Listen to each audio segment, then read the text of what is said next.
All right, welcome to this explainer. Today, we are unpacking what is genuinely one of the most dramatic, rapid, and, well, consequential geopolitical shifts in all of human history. We're talking about the colonial partition of Africa. I am incredibly excited to guide you through this, mainly because the way we usually hear about this period, it's completely riddled with historical myths. So we're going to break down exactly how an entire continent was carved up, looking at the real story and the hard data behind the scramble for Africa. To really wrap your head around the sheer speed of this whole thing, consider this number. In 1870, European powers controlled merely 10% of the African continent.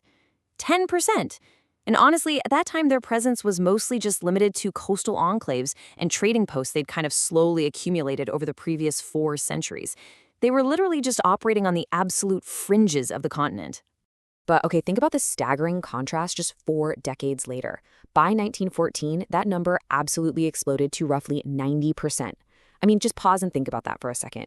In less than 40 years, European control went from just 10% to 90%. It is hands down the most rapid colonial partition of any continent in human history. It's wild. This incredible acceleration is exactly what historians call the scramble for Africa. Basically, this was the rapid, highly competitive annexation of African territory by European powers, mostly playing out between 1880 and 1914. This whole scramble was driven by fierce, bitter rivalries, and, as we'll see, it was largely enabled by new, completely devastating military technologies. The pace was so aggressive that by the time the dust settled, only 2 nations, Ethiopia and Liberia, remained formally independent. That's the whole shebang. So here is our roadmap for today's explainer. First, we'll look at before the scramble. Then we'll hit the Berlin Conference, do a deep dive into the Belgian Congo, see how Ethiopia resists at Adwa, and finally wrap things up with technology and colonial legacy. All right, Section 1, Before the Scramble, Existing Political Worlds. To truly understand this era, we really have to dismantle one of the most pervasive myths used to justify European expansion in the first place. And that's the idea that European imperialists were just, arriving on a blank slate. Central to that myth was this incredibly powerful legal concept, terra nullius. This was a legal fiction, literally translating to empty land. Basically, European colonizers used this concept to argue that any land without European-style property documentation was just unoccupied.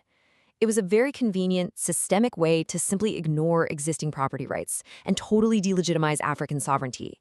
It completely minimized the highly complex political realities that were already functioning on the ground. Because actually, instead of a vacuum, Africa prior to 1870 contained hundreds of distinct, functioning political entities. Just think about these examples. You had the massive Zulu kingdom in the south, the Sokoto Caliphate stretching across West Africa, the long-standing Ethiopian empire in the northeast, and the Egyptian Cautivate up north.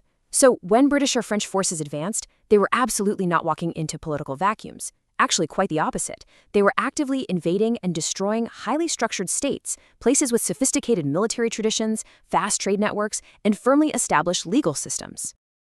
Moving right along to Section 2, the Berlin Conference, Partitioning a Continent. Now that we know what was really at stake on the ground, we've got to look at the bureaucratic theater where this massive land grab was actually formalized. By the early 1880s, European competition for African territory had hit a dangerous, absolute fever pitch. So, to avoid a massive war breaking out between the colonizers themselves, German Chancellor Otto von Bismarck convened a diplomatic conference in Berlin. From 1884 to 1885, they hashed out the General Act, which laid out 3 crucial rules for dividing up the continent. First, any European power claiming land had to officially notify the other signatories. Second, claims required what they called effective occupation, which meant having an actual administrative presence, not just, planting a flag on a beach and calling it a day. And third, the massive Congo Basin was declared a free trade zone under the personal authority of King Leopold II of Belgium.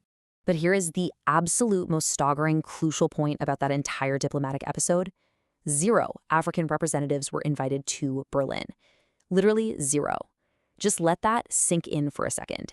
You have an entire continent inhabited by hundreds of millions of people being completely partitioned based solely on the preferences of fewer than a dozen European states. They literally sat around a table in Europe, drawing arbitrary geometric boundaries right through ancient ethnic zones and complex ecological systems. I mean, the hubris of this event is just truly breathtaking. Which brings us to Section 3, the Belgian Congo, a case study in violence. Those arbitrary lines drawn in Berlin had devastating real-world consequences. These historical realities perfectly illustrate the vast, really tragic gap between what was promised on paper and what was actually done. On the one hand, we have the so-called civilizing mission. King Leopold II actually pitched his Congo enterprise at the Berlin Conference as a strictly humanitarian project, supposedly focused on the welfare and moral improvement of Africans. But on the other hand, we have the horrifying reality of actual colonial practice. Leopold's agents orchestrated a brutal, relentless economic extraction of rubber and ivory. They utilized forced labor, hostage-taking, and horrific mutilations, like systematically severing the hands of workers who missed their quotas. Current population estimates suggest the Congo Basin lost somewhere between 1 and 10 million people due to the sheer violence, famine, and disease. Now, the sheer scale of this violence could not stay hidden forever. A journalist named E.D. Morel and a diplomat named Roger Casement began meticulously documenting these atrocities, and the reporting sparked a massive, global international scandal. The outcry was so intense that King Leopold was essentially forced to surrender his personal control of the Congo directly to the Belgian government in 1908. Historically speaking, it is absolutely crucial to recognize that the massive international pressure campaign responding to this violence actually birthed one of the very first modern human rights movements. All right, Section 4, Ethiopia resists at Adwa. Limits of European power. You know, it's a massive historical misconception to think that the European conquest of Africa was just completely inevitable. Because there is a triumphant, highly decisive counter-narrative, and it happened in Ethiopia. To understand how they completely broke the mold, just consider this immense number: 100,000. Under the leadership of Emperor Menelik II, Ethiopia fielded a massive, unified army of 100,000 soldiers. And crucially, this is key, they were not fighting with outdated traditional weaponry. They were fully equipped with modern rifles that they had purposefully purchased through highly strategic diplomacy with France and Russia. So the really critical point is comparing that massive Ethiopian force to this number: 17,500. That was the significantly smaller Italian colonial army that attempted to invade their territory. No way were they ready for what happened next. On March 1st, 1896, at the Battle of Adwa, Menelik's unified forces completely decimated the Italian troops. It remains the most decisive African military victory over European colonial power in the entire era. The fallout from this battle was absolute. Italy was forced to sign the Treaty of Addis Ababa, explicitly recognizing Ethiopian sovereignty. The Battle of Adwa proved once and for all that European conquest was absolutely not inevitable, especially when African nations had access to modern technology and a unified command structure. Thanks to this victory, Ethiopia cemented its independence and managed to remain sovereign throughout the entire colonial period. And finally, Section 5, Technology and Colonial Legacy, the Maxim gun and beyond. So, it begs the question, how exactly did a handful of European nations manage to overpower so much of the rest of the continent so quickly? Well, a massive piece of the puzzle lies in this stark, brutally blunt piece of poetry by Hilaire Belloc. Whatever happens, we have got the Maxim gun and they have not. In 1884, which, by the way, was the very same year as the Berlin Conference, Hiram Maxim demonstrated his new machine gun. It could fire 500 rounds a minute. This kind of industrial technology gave colonizers an overwhelming, decisive military advantage over traditional weapons like muskets or spears. It was this highly specific intersection of industrial technology and politics that made continental-scale political reorganization even militarily feasible in the first place. And this logically brings us to the consequences that are still actively shaping our world right now. Those arbitrary, geometric borders drawn at the Berlin Conference, well, they cut right through ethnic groups and vital trade networks, and they ultimately became the hardened political borders of post-colonial Africa in the 20th century. The lingering conflicts and incredibly complex governance issues stemming from those hasty map lines, yeah, they persist today.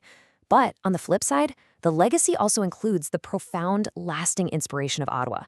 Ethiopia's victory became a powerful, enduring symbol of resistance across the entire continent and the global diaspora, deeply influencing the Pan-African movement.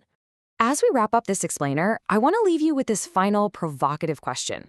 To what extent were Africans passive victims of colonialism versus active agents in shaping colonial outcomes? From the destruction of the Zulu kingdom to the unimaginable horrors of the Congo and all the way to the absolute triumph of Ethiopia at Adwa, the history here is incredibly dynamic and honestly super nuanced. Consider how these events shape the modern world we live in, and definitely keep asking questions. Thank you so much for diving into this with me today.